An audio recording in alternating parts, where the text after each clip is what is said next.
আজকে আমি আপনাদের সাথে কুমড়ো ফুলের তরকারির রেসিপি শেয়ার করছি। নমস্কার, কেমন আছেন সবাই? আমি জলিস কিচেন অ্যান্ড স্ট্রিট ফুডে আপনাদেরকে স্বাগত জানাই।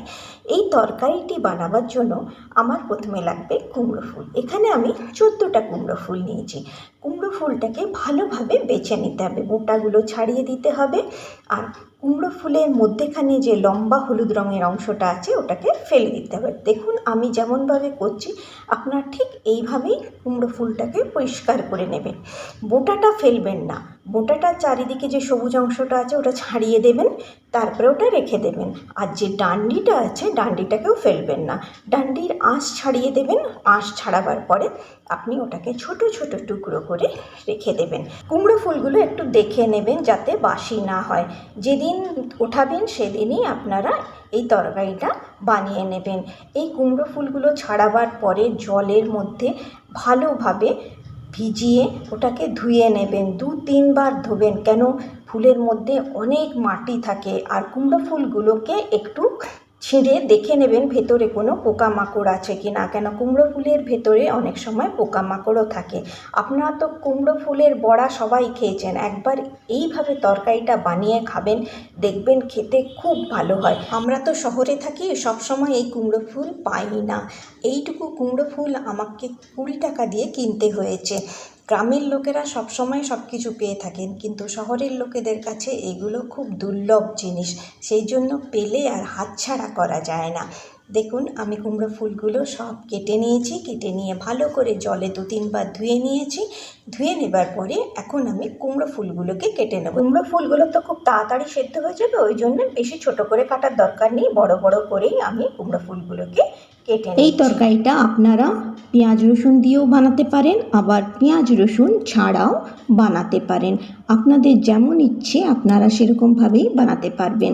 আমি আজকে পেঁয়াজ রসুন দিয়ে বানিয়ে দেখাচ্ছি। দেখুন আমার ফুলগুলো কাটা হয়ে গেছে। এখন আমি গ্যাসে কড়াই চাপিয়ে দিয়েছি, তারপরে তেল দিয়ে দিয়েছি। তেল গরম হয়ে যাবার পর এখানে আমি 1 চামচ সর্ষে ফোড়ন দিয়েছি আর 1/2 চামচ জিরে ফোড়ন দিয়েছি। তারপরে আমি একটা মিডিয়াম সাইজের পেঁয়াজ কুচিয়ে রেখেছিলাম, সেই পেঁয়াজ কুচোনোটা দিয়ে দিচ্ছি। দিয়ে আমি তেলের মধ্যে একটু নাড়াচাড়া করে নিচ্ছি যতক্ষণ না একটু হালকা কালার হয়ে যায়।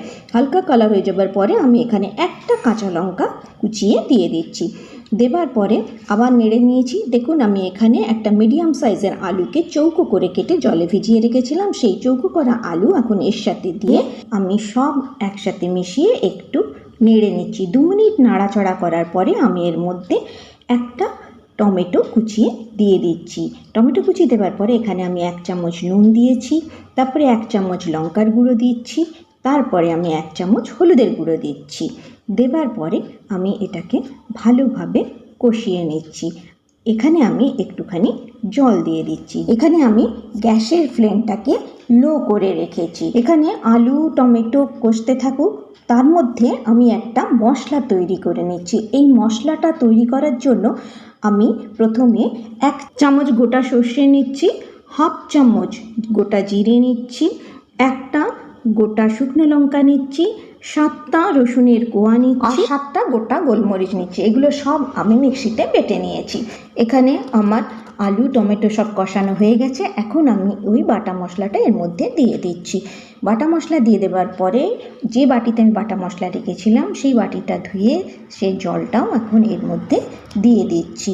দিয়ে দেবার পরে এর মধ্যে আরও একটু জল লাগবে, সেই জন্য আমি আরও একটু জল দিয়ে এটাকে ঢেকে 5 মিনিট সেদ্ধ হতে দেব, যাতে আলুটা একটু সেদ্ধ হয়ে যায়। 5 মিনিট পরে আমি আবার ঢাকা খুলে নিচ্ছি। এইখানে জলটাও কমে গেছে আর প্রায় আলুগুলো আমার সেদ্ধও হয়ে গেছে।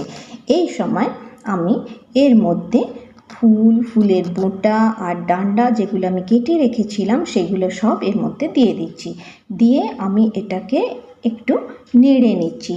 এর মধ্যে থেকেও আবার জল বেরোবে, ফুলগুলো থেকে ডাঁটা থেকে এগুলো সবকার মধ্যে থেকে আস্তে আস্তে জল বেরোবে। আমি এইভাবেই নাড়াচাড়া করে একটু ঢেকে নেব। এইখানে আমি নুনটা চেক করে নিয়েছিলাম, নুন আমার কম আছে সেই জন্য একটু নুন দিয়ে দিলাম। দেবার পরে আমি ঢাকা দিয়ে দিচ্ছি। ঢাকা দিয়ে আমি 5 মিনিট সেদ্ধ করে নিয়েছি ফুলগুলোকে। 5 মিনিট পরে আমি ঢাকা খুলে আমি এখানে একটা আমশি দিয়েছি। আপনারা যদি টক না খেতে চান তাহলে আমশি দেবেন না, তার বদলে 3টে টমেটো দিয়ে দেবেন, কেন এই তরকারিটা একটু টকটক হলেই খেতে ভালো হয়। আমশি দেবার পরে আবার নেড়ে চেড়ে আমি এর উপরে ধনেপাতা কুচনো দিয়ে দিচ্ছি। ধনেপাতা কুচনো দেবার পরে এটাকে আমি ঢেকে 3 মিনিটের জন্য ফুটোতে দিচ্ছি। 3 মিনিট পরে আমি আবার ঢাকনা খুলে দিয়েছি। দেখুন আমার রান্না প্রায় শেষের দিকে। এখন আমি এর উপরে কাঁচা সর্ষের তেল দিয়ে দিচ্ছি। হয়ে গেল আমার কুমড়ো ফুলের তরকারি। দেখুন তরকারিটা যত সুন্দর দেখতে হয়েছে, এটা খেতেও কিন্তু তত সুন্দরই লাগে। এটা গরম ভাতের সাথে খুব ভালো লাগে খেতে। আপনারা নিশ্চয়ই এটাকে ঘরে একবার বানাবেন, বানিয়ে আমাকে কমেন্ট করে নিশ্চয়ই জানাবেন আপনাদের এই তরকারিটা কেমন লাগলো। নিজেও খাবেন, সবাইকে খাওয়াবেন। আপনারা সবাই খুব ভালো থাকবেন, সুস্থ থাকবেন, সাবধানে থাকবেন। ভালো লাগলে আমার ভিডিওটিকে সাবস্ক্রাইব নিশ্চয়ই করবেন।